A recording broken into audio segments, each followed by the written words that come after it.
ಯುದ್ಧದ ತೀವ್ರತೆ ಬೆನ್ನಲ್ಲೇ ಅಮೆರಿಕ ಅಧ್ಯಕ್ಷ ಡೊನಾಲ್ಡ್ ಟ್ರಂಪ್ ಮತ್ತು ರಷ್ಯಾ ಅಧ್ಯಕ್ಷ ವ್ಲಾಡಿಮಿರ್ ಪುಟಿನ್ ದೂರವಾಣಿ ಮೂಲಕ ಸುದೀರ್ಘ ಮಾತುಕತೆ ನಡೆಸಿದ್ದಾರೆ ಅಂತ ಹೇಳಲಾಗ್ತಿದೆ. ಸುಮಾರು 1.5 ಗಂಟೆಗೂ ಹೆಚ್ಚು ಕಾಲ ನಡೆದ ಈ ಮಾತುಕತೆಯಲ್ಲಿ ಉಕ್ರೇನ್ ಸಂಘರ್ಷ ಮತ್ತು ಇರಾನ್ ಉದ್ವಿಗ್ನತೆಯ ಕುರಿತು ಗಂಭೀರ ಚರ್ಚೆಗಳು ನಡೆದಿವೆ. ಇರಾನ್ ಯುದ್ಧ, ಉಕ್ರೇನ್ ಸಂಘರ್ಷ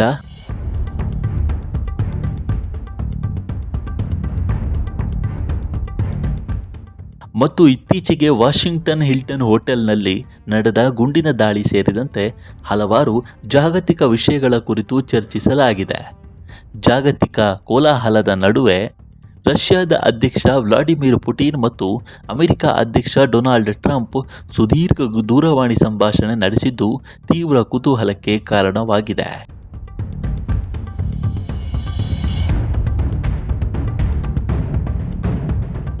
ಕ್ರೆಮ್ಲಿನ್ ಪ್ರಕಾರ ಇರಾನ್ ಮತ್ತು ಪಾಶ್ಚಿಮಾತ್ಯ ರಾಷ್ಟ್ರಗಳ ನಡುವೆ ನಡೆಯುತ್ತಿರುವ ಪರಮಾಣು ಯುದ್ಧವನ್ನು ಕೊನೆಗೊಳಿಸಲು ಪುಟಿನ್ ಈಗ ವೈಯಕ್ತಿಕವಾಗಿ ಮುಂದೆ ಬಂದಿದ್ದಾರೆ ಎನ್ನಲಾಗ್ತಿದೆ.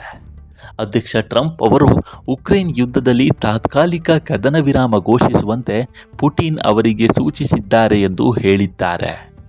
ಮೇ 9ರಂದು ಆಚರಿಸಲಾಗುವ ವಿಜಯ ದಿನದ ಅಂಗವಾಗಿ ಈ ಕದನ ವಿರಾಮವನ್ನು ಘೋಷಿಸಲು ಪುಟಿನ್ ಒಪ್ಪಿಕೊಂಡಿದ್ದಾರೆ ಎಂದು ಉಷಾಕೋವ್ ತಿಳಿಸಿದೆ.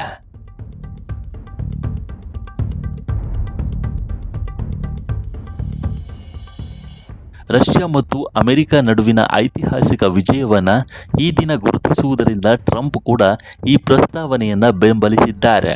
5ನೇ ವರ್ಷಕ್ಕೆ ಕಾಲಿಟ್ಟಿರುವ ಉಕ್ರೇನ್ ಸಂಘರ್ಷದ ಕುರಿತು ಉಭಯ ನಾಯಕರು ವಿಸ್ತಾರವಾಗಿ ಚರ್ಚಿಸಿದರು. ಈ ವೇಳೆ ಪುಟಿನ್ ಅವರು ಮೇ 9ರಂದು ಆಚರಿಸಲಾಗುವ ವಿಜಯ ದಿನದ ಅಂಗವಾಗಿ ಕದನ ವಿರಾಮ ಘೋಷಿಸಲು ತಾವು ಸಿದ್ಧರಿರುವುದಾಗಿ ತಿಳಿಸಿದ್ದಾರೆ.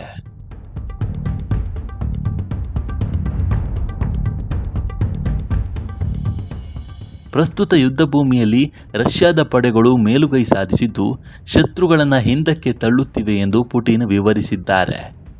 ಪರ್ಷಿಯನ್ ಕೊಲ್ಲಿಯ ಪರಿಸ್ಥಿತಿಯ ಕುರಿತು ಚರ್ಚಿಸಿದ ಪುಟಿನ್ ಇರಾನ್ ಜೊತೆಗಿನ ಕದನ ವಿರಾಮವನ್ನು ವಿಸ್ತರಿಸುವ ಟ್ರಂಪ್ ಅವರ ನಿರ್ಧಾರವನ್ನು ಶ್ಲಾಘಿಸಿದ್ದಾರೆ. ಮಾತುಕತೆಗೆ ಅವಕಾಶ ನೀಡುವ ಈ ಕ್ರಮವು ಪರಿಸ್ಥಿತಿಯನ್ನು ಸ್ಥಿರಗೊಳಿಸಲು ಪೂರಕವಾಗಿದೆ ಎಂದು ಅವರು ಅಭಿಪ್ರಾಯಪಟ್ಟಿದ್ದಾರೆ. ಆದರೆ ಅಮೆರಿಕ ಮತ್ತು ಇಸ್ರೇಲ್ ಮತ್ತೊಮ್ಮೆ ಮಿಲಿಟರಿ ಕ್ರಮ ಕೈಗೊಂಡರೆ ಅದು ಇಡೀ ಅಂತಾರಾಷ್ಟ್ರೀಯ ಸಮುದಾಯಕ್ಕೆ ಹಾನಿಕರವಾಗಲಿದೆ ಎಂದು ಎಚ್ಚರಿಸಿದ್ದಾರೆ.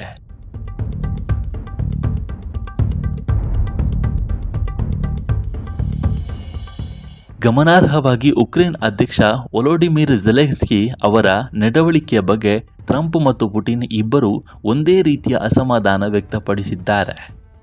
ಕ್ಲೇವ್ ಆಡಳಿತವು ಯುರೋಪಿಯನ್ನರ ಪ್ರಚೋದನೆಯೊಂದಿಗೆ ಸಂಘರ್ಷವನ್ನು ಹೆಚ್ಚಿಸುವ ನೀತಿಯನ್ನು ಅನುಸರಿಸುತ್ತಿದೆ ಎಂದು ಉಭಯ ನಾಯಕರು ಮೌಲ್ಯಮಾಪನ ಮಾಡಿದ್ದಾರೆ. ಉಕ್ರೇನ್ ಅಧ್ಯಕ್ಷ ಝೆಲೆನ್ಸ್ಕಿ ಮತ್ತು ಅವರ ಬಗ್ಗೆ ಇಬ್ಬರೂ ನಾಯಕರು ಒಂದೇ ರೀತಿಯ ಅಭಿಪ್ರಾಯ ಹೊಂದಿದ್ದಾರೆ. ಪ್ರಸ್ತುತ ಉಕ್ರೇನಿಯನ್ ಆಡಳಿತವು ಉದ್ವಿಗ್ನತೆಯನ್ನು ಕಡಿಮೆ ಮಾಡುವ ಬದಲು ಹೆಚ್ಚಿಸುತ್ತಿವೆ ಎಂದು ಇಬ್ಬರೂ ಅಭಿಪ್ರಾಯಪಟ್ಟಿದ್ದಾರೆ.